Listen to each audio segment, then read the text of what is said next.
जय हिंद। राम एकेडमी के online classes में मैं आप सबका स्वागत करता हूं। आज के इस वीडियो लेक्चर में हम देखने वाले हैं भारत के नागरिकों के मूल कर्तव्य, fundamental duties of Indian citizen. ठीक है, अब देखो, जो हमारे संविधान निर्माता लोग थे उन्होंने यह आवश्यक नहीं समझा कि इसको संविधान में डाल दें। तो मूल रूप से जो हमारा संविधान था 1950 का, उसमें मूल कर्तव्य नहीं ऐड किया गया था, इसको ना बाद में जोड़ा गया है। हालांकि हमारे संविधान निर्माताओं ने जो राज्य के कर्तव्य होते हैं उसको डीपीएसपी में डाल दिया था। ठीक है, और कुल मिला के उन लोगों ने यही समझा कि जो नागरिक होंगे राज्य के, उनका भी वही कर्तव्य होगा। तो राज्य का कर्तव्य पहले से मेंशन था, लेकिन नागरिकों का कर्तव्य नहीं था। तो फंडामेंटल राइट्स तो दे दिए गए थे, ठीक है ना। जो मौलिक अधिकार होते हैं वो पहले ही प्रदान कर दिए गए थे, लेकिन मौलिक कर्तव्य को बाद में ऐड किया गया है। ठीक है, अब देखो, जब अधिकार मिल गए तो फिर क्या होगा, कुछ कर्तव्य भी होगा। ठीक है ना। तो भारत के जो नागरिक होते हैं, तो प्राइमरली उसके लिए 10 कर्तव्य थे, एक कर्तव्य बाद में जोड़ दिया गया है। तो एज ऑफ टुडे कितने, 11 कर्तव्य हैं। 11 क्या है, मूल कर्तव्य है। भारत के नागरिकों के 11 मूल कर्तव्य है। तो जो हमारा मूल कर्तव्य है ये 42वें संविधान संशोधन 1976 के द्वारा जोड़ दिया गया था। ठीक है, आप लोगों ने सुना होगा एक संविधान संशोधन है जिसको बोलते हैं लघु संविधान, मिनी कॉन्स्टिट्यूशन। ठीक है, और ये वही है संविधान संशोधन, कौन सा, 42वां, 42nd संविधान संशोधन, जो इंदिरा गांधी जी के समय में आया हुआ था। और इसमें बहुत सारे प्रोविजंस किए गए थे, और उन्हीं प्रोविजंस में एक क्या था, मूल कर्तव्य। ठीक है, देख लो यहाँ पर एक चीज़ और, एक समिति भी बनी थी उस समय जिसका नाम था स्वर्ण सिंह समिति। स्वर्ण सिंह समिति, ठीक है ना। तो इसी समिति के रिकमेंडेशंस पर, अनुशंसा पर मूल कर्तव्यों को संविधान में शामिल कर लिया गया था। एक और बात याद रख लेना, ये जो समिति थी, इन्होंने केवल इन्होंने केवल 8, कितने, इन्होंने केवल 8 मूल कर्तव्यों की अनुशंसा की थी। लेकिन जो उस समय की कांग्रेस पार्टी की सरकार थी, उन लोगों ने, मतलब जो संसद था उस समय का, उन लोगों ने 10 को शामिल कर दिया गया। ठीक है, और एक बहुत बाद में आता है, और एक संविधान संशोधन जो था 86 नंबर का। ठीक है, इसके द्वारा जो अंतिम हमारा कर्तव्य है, फंडामेंटल ड्यूटी है, ठीक है, ये बाद में ऐड कर दिया गया। तो आज के समय कितने हैं, 11 हैं। तो मौलिक कर्तव्य पढ़ने से पहले मैं चाहता हूं कि आप लोग एक बार संविधान के भाग देख लो। ठीक है, संविधान के भाग 1 में हमने क्या पढ़ा था, संघ एवं उसका राज्य क्षेत्र। ठीक है, 2 में क्या पढ़ा था, नागरिकता। 3 में पढ़े थे मूल अधिकार। 4 में डीपीएसपी। और 4 का जो ए था, ठीक है ना, 4 का जो क था, इसमें हमने क्या देख लिया था, मूल कर्तव्य। ठीक है ना, मूल कर्तव्य कहाँ देखा था, 4 के ए में। तो ये भी याद रखना है आपको। तो चलिए शुरू करते हैं आज के वीडियो को, मूल कर्तव्य। ठीक है, तो मूल कर्तव्य आपने देख लिया कौन से भाग में है, भाग 4 के और ए में है या क में है। ठीक है, आर्टिकल कौन सा है, तो इसका एकमात्र आर्टिकल है, आर्टिकल का नाम है 51 का क या 51 का ए। तो देख लो, ये याद रखना भी क्वाइट ईजी है, 4 का ए और 51 का ए। ठीक है ना, भाग है 4 का क और अनुच्छेद क्या है, 51 का क। तो आप इसको ऐसे याद रख सकते हो। ठीक है, वंस अगेन सारी चीज़ें आप देख लीजिए, भाग 4 का ए, ठीक है, अनुच्छेद 51 का ए। ठीक है, तो ये दोनों आप रिलेट करके याद रखना एक साथ। अब ये कहाँ से लिया गया है, ये रूस के संविधान से लिया गया है। ठीक है, अब इसको कैसे याद रखोगे, देखो, एक था मौलिक अधिकार और एक है मूल कर्तव्य।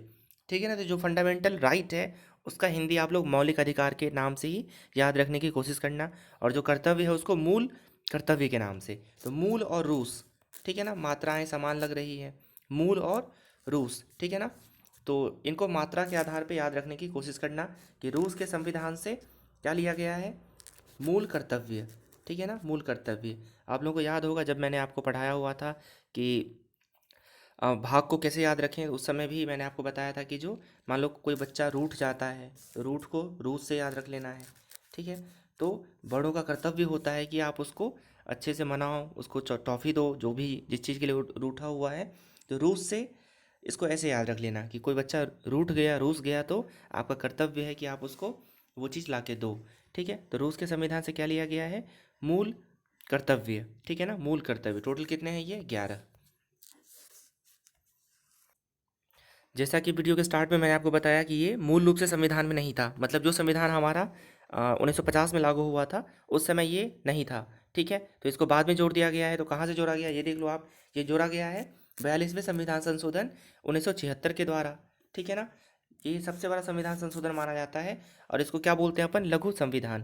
तो ये कब ऐड किया गया है हमारे संविधान में, 42वें संविधान संशोधन के द्वारा। ठीक है, आप नीचे देख लीजिए संख्या, मूल रूप से ये 10 था लेकिन वर्तमान में कितने हैं, 11 हैं। ठीक है, मूल रूप से मतलब यहाँ पर है जब जब पहली बार ये लागू हुआ था, पहली बार कब लागू हुआ था, कब ऐड किया गया था, 76 में, 1976 में। ठीक है, अब जो लास्ट वाला है ये देख लो, अंतिम संविधान, अंतिम जो मूल कर्तव्य है, जो 86वां संविधान संशोधन 2002 के द्वारा ऐड किया गया है, ये क्या है। ठीक है, तो इसमें है 6 से 14 वर्ष के बच्चों को उनके माँ बाप के द्वारा, माता पिता के द्वारा या अभिभावक के द्वारा फ्री एंड कंपलसरी एजुकेशन उपलब्ध करवाना। ठीक है, तो ये कर्तव्य बना दिया गया है प्रत्येक गार्जियन का कि वो अपने बच्चे को, ठीक है ना, जो प्राइमरी एजुकेशन है वो दिलवाए। ठीक है, तो ये लास्ट में जो ऐड कर दिया गया है तो इसको आप याद रख लेना। वैसे भी मैंने आपको बताया था कि जो प्राइमरी एजुकेशन है इसका 3 बार उल्लेख मिलता है, कहाँ कहाँ, सबसे पहले 21 के ए में, उसके बाद आपने देखा था आर्टिकल 45 में, है ना, कल मैंने आपको याद किया था कि 40 में ग्राम पंचायत और 45 में प्राथमिक शिक्षा, और अभी आप क्या पढ़ रहे हो, 51 का क या ए। ठीक है, तो ये 3 बार क्या है, प्राथमिक शिक्षा का उल्लेख है। तो कौन कौन से हमारे 11 मूल कर्तव्य है, मौलिक कर्तव्य है, फंडामेंटल ड्यूटीज है, इसको आप फटाफट देख लो। ठीक है, पहला क्या है, प्रत्येक नागरिक का यह कर्तव्य होगा कि वह भारतीय संविधान का पालन करे और उसके आदर्शों, संस्थाओं, राष्ट्रध्वज और राष्ट्रगान का आदर करे। ठीक है, ये पहला है। ठीक है ना, दूसरा क्या है, स्वतंत्रता के लिए हमारे राष्ट्रीय आंदोलन को प्रेरित करने वाले उच्च आदर्शों को हृदय में संजोए रखे और उनका पालन करें। मतलब जो हमारे फ्रीडम फाइटर्स था उनका रिस्पेक्ट करें, उनके जो भी मतलब जो उन्होंने स्टेटमेंट दिए हैं, जो उन्होंने रास्ता दिखाया है, अपन उनको फॉलो करें और उनके प्रति रिस्पेक्ट रखें अपने दिलों में। ठीक है ना, नंबर 3 में क्या है, भारत की प्रभुत्ता, एकता और अखंडता की रक्षा करें। ठीक है ना, ये हमारा काम है, प्रत्येक नागरिक का काम है कि भारत का जो इंटेग्रिटी है उसको बनाए रखे। नंबर 4 में क्या है, देश की रक्षा करें। 5 में क्या है, भारत के सभी लोगों में समरसता और समान भ्रातृत्व की भावना का निर्माण करें। ठीक है, हम सब जानते हैं भारत डाइवर्सिटी का देश है, विविधताओं का देश है, तो कोई भी किसी भी धर्म का हो, हमें क्या करना है, फ्रैटर्निटी डेवलप करना है। ठीक है ना, इक्वल भ्रातृत्व मतलब सिमिलर फ्रैटर्निटी डेवलप करना है। ठीक है, आगे देख लीजिए, हमारी सामाजिक संस्कृति और गौरवशाली परंपरा का महत्व समझे और उसका परीक्षण करें। जो भारत है, भारत की एक अलग ही कल्चर है, पूरा दुनिया इसका लोहा मानती है, सब इसका रिस्पेक्ट करता है। तो हमें क्या चाहिए, अपना जो कल्चर है उसको प्रिजर्व करें। ठीक है ना, उसका महत्व समझे। ठीक है, और उसको फॉलो करें, तो ये सब हमारा कर्तव्य है। नंबर 7 में क्या है, प्राकृतिक पर्यावरण की रक्षा और उसका संवर्धन करें।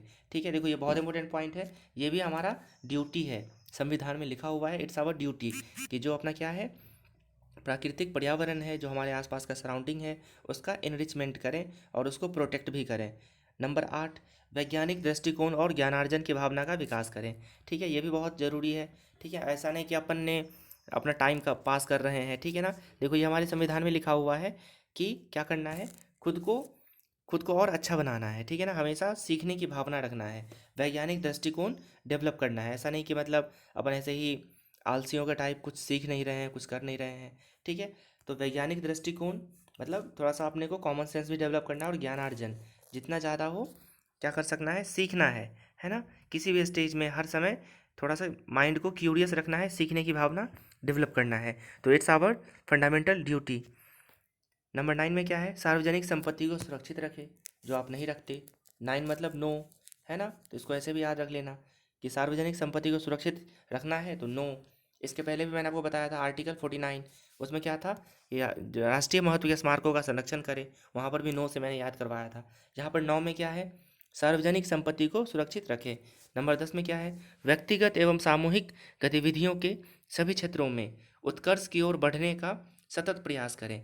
ठीक है, चाहे आप इंडिविजुअली हो, चाहे आप ग्रुप में हो। ठीक है ना, ग्रुप में हो, हमेशा क्या करना है, अपना बेस्ट देना है, हमेशा अपना बेस्ट प्रयास करना है, बेस्ट एफर्ट लगाना है। ये अब हमारा क्या है, मौलिक कर्तव्य है।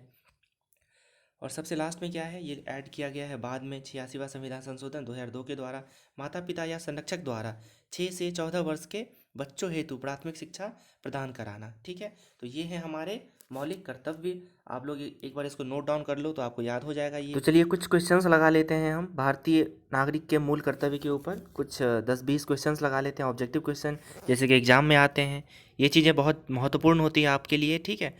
तो आप लोग वीडियो को पॉज करके इसके नोट्स भी बना लेना।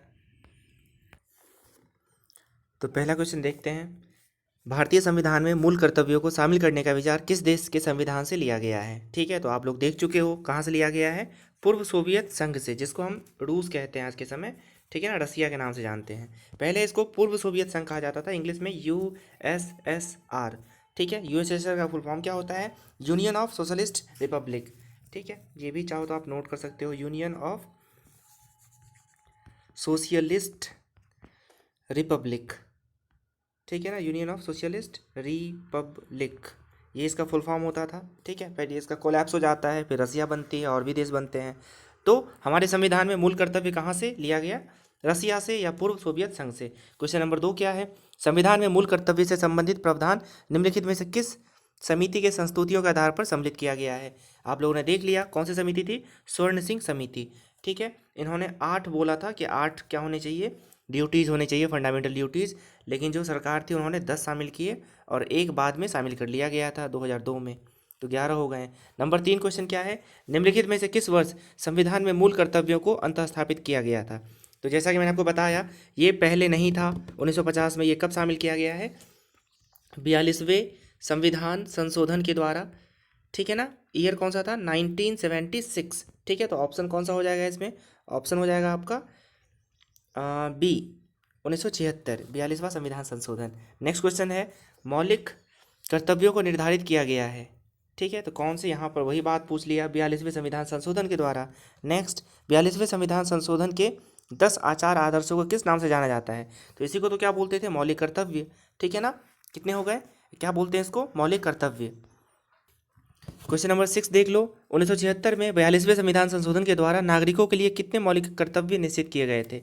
तो पहले थे 10, ठीक है ना, पहले थे 10। तो यहाँ पे इस क्वेश्चन के हिसाब से आंसर होना चाहिए 10। नंबर 7 देख लो, नंबर 7 में क्या है? भारतीय संविधान में मूल कर्तव्य कब समाविष्ट किए गए? वही क्वेश्चन फिर से आ गया, 1976, पता ही है आपको। संविधान के किस भाग में मूल कर्तव्यों को, संविधान के किस भाग में मूल कर्तव्यों के अध्याय को जोड़ा गया है? ठीक है, तो ये जोड़ दिया गया है 4 के कौ में, ठीक है ना, 4 के कौ में जोड़ दिया गया है। नंबर 9 देख लीजिए, नंबर 9 में क्या है? भारतीय संविधान में मौलिक कर्तव्यों की सूची निम्नलिखित में से किस भाग में जोड़ी गई थी? ठीक है, तो 4 में ही क्या बना दिया? 4 का ए। तो according to this question answer should be A. Number 10 में क्या है? भारत के संविधान के किस अनुच्छेद में मौलिक कर्तव्यों की चर्चा की गई है? तो यहाँ पर है 51 का ए, ठीक है ना, 51 का ए। इसमें क्या ऐड कर दिया गया है? मौलिक कर्तव्य, ठीक है ना, जो कि 11 होते हैं। 11वें नंबर का क्वेश्चन देख लो, इसमें क्या है? वर्तमान में संविधान में मूल कर्तव्य का उल्लेख, मतलब कितने मूल कर्तव्य का उल्लेख है? तो देखो पहले थे 10, है ना, अभी कितने हैं? 11। तो आंसर सी हो जाएगा इसका आंसर, ठीक है ना, ऑप्शन सी हो जाएगा इसका आंसर 11।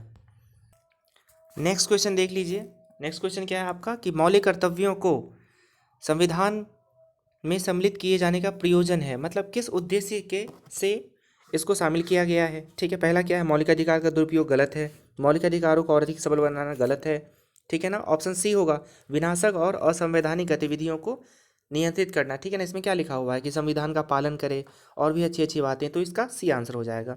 और डी है क्या? कार्यपालिका की बढ़ती शक्ति का नियंत्रण, इससे कोई लेना देना नहीं है, तो आंसर यहाँ पर सी होगा क्वेश्चन नंबर 13 का। क्वेश्चन नंबर 14 देख लो, 14 में क्या है? संविधान में उल्लेखित मौलिक कर्तव्य किसके लिए है? तो ये सभी नागरिकों के लिए है, ठीक है ना, सभी नागरिकों के लिए हमेशा बात चलेगी नागरिक का। मौलिक कर्तव्यों की अवहेलना करने वाले को, क्वेश्चन नंबर 15 की बात चल रही है यहाँ पर। बहुत इंपॉर्टेंट क्वेश्चन है ये, देख लो आप। दंड देने की व्यवस्था है क्या? नहीं है, हमने कहीं भी नहीं पढ़ा, तो यहाँ पे ऑप्शन बी हो जाएगा, दंड देने की व्यवस्था नहीं है। मतलब मौलिक कर्तव्य की अवहेलना आप कर रहे हो तो क्या आपको दंड नहीं दिया जाएगा, ठीक है ना, ऐसा कुछ नहीं है कि आपको दंड मिलेगा, ऐसा कोई प्रोविज़न नहीं है, ठीक है। चलिए आगे देखें, 16 क्वेश्चन नंबर 16 देख लीजिए। भारत के प्रत्येक नागरिक का कर्तव्य होगा प्राकृतिक पर्यावरण का संरक्षण एवं सुधार। उपरोक्त कथन भारतीय संविधान के किस अनुच्छेद में संदर्भित है? तो ये सभी बातें, जो 11 बातें थी, कहाँ पर है ये? 51 के ए में। तो ऐसे क्वेश्चन आते हैं, ठीक है, आप देख सकते हो, ये उत्तराखंड PCS और UP PCS में आ भी चुका है। नंबर 17 देख लो, निम्नलिखित में से कौन सा एक मौलिक कर्तव्य नहीं है? राज्य का आज्ञा पालन नहीं है, ठीक है ना, कानून का आज्ञा पालन नहीं है। अच्छा नहीं, सॉरी सॉरी सॉरी सॉरी, नहीं पूछ रहा है ना ये, नहीं पूछ रहा है, ठीक है। तो देखो कुल मिला के इसमें है संविधान का आज्ञा पालन, तो संविधान में भी क्या आ जाए, में ही क्या आ जाएगा, कानून, है ना, राज्य, समाज, सब आ जाएगा। क्या नहीं है इसमें? टैक्स पेमेंट, ठीक है ना, करों की अदायगी नहीं है। तो ऑप्शन डी इसका हो जाएगा सही, ठीक है ना, ऑप्शन डी इसका सही हो जाएगा। कौन सा नहीं है? तो करों की अदायगी। 18 नंबर देख लीजिए, कौन सा एक मौलिक कर्तव्य नहीं है? संविधान का पालन करना है, देश की एकता अखंडता को की रक्षा करना ये भी है, उसके बाद धर्मनिरपेक्षता का पालन करना ये नहीं है, ठीक है ना, ऑप्शन सी हो जाएगा यही यहाँ पे सही आंसर, ये नहीं है, ठीक है ना। ऑप्शन डी सार्वजनिक संपत्ति को सुरक्षित रखना ये भी है। तो ए बी और डी है, सी नहीं है, तो आंसर सी हो जाएगा इसका 18 का। 19 में देख लीजिए, 19 में क्या है? 19 में है, निम्नलिखित में से भारत के मौलिक कर्तव्य कौन सा है? इसमें है, कौन सा है ये पूछ रहा है। तो न्यायपालिका कार्यपालिका पृथक्करण बिल्कुल नहीं है, ये आर्टिकल 50 में हमने देखा था, सेपरेट है ये। तो हमारी मिलीजुली संस्कृति की समृद्ध विरासत को संरक्षित करना व महत्व प्रदान करना ये है, ठीक है ना, ये आपने पढ़ा था, ये है, ठीक है। उसके बाद बच्चों का, इसमें तो दो हो जा रहा है, बच्चों के लिए मुफ्त व अनिवार्य शिक्षा। देखो यहाँ पे थोड़ा सा ध्यान देना, ये थोड़ा सा सोचने वाली बात है। बच्चों के लिए मुफ्त और अनिवार्य शिक्षा ये था डीपीएसपी में, ठीक है ना, डीपीएसपी में ये था, ठीक है। यहाँ पे कंफ्यूज बिल्कुल नहीं होना है, यहाँ पर भी ये बात है, लेकिन ये रिस्पॉन्सिबिलिटी, ये ड्यूटी किसकी बना दी गई है? ये बना दिया गया है पेरेंट्स की, ठीक है ना, पेरेंट्स या अभिभावक की बना दिया गया है। तो ये चीज़ तो है, लेकिन किसके थ्रू? यहाँ पे गार्जियन को मेंशन किया हुआ है, तो कंफ्यूज बिल्कुल नहीं होना। 19 का आंसर सी होगा, ठीक है। इस तरह के डिप्लोमेटिक ऑप्शंस आ जाते हैं, तो डोंट बी अफ्रेड। मैंने बताया था ना आपको, 21 का ए, उसके बाद एक था 45 और एक है 51 का ए, ठीक है ना, तो ये 45 के अंतर्गत है, ठीक है। चलो 20 में देख लो, निम्नलिखित में से कौन सा मौलिक कर्तव्य नहीं है? इसको भी देख लीजिए। आम भाईचारे की भावना को उजागर करना है, राष्ट्रीय उद्यमों को संरक्षण करना ये नहीं है, ठीक है ना, ये नहीं है, तो यही आंसर हो जाएगा बी। उसके अलावा वैज्ञानिक संस्कार विकास करना ये भी है, और भारत की समृद्ध विरासत का संरक्षण करना ये भी है। तो यहाँ पर आंसर हो जाएगा 20 का B. So this is the end of our video, and I hope कि आप लोगों ने इसके नोट्स बना लिए होंगे और अच्छे से इसको मेमोराइज़ करेंगे। जय हिंद।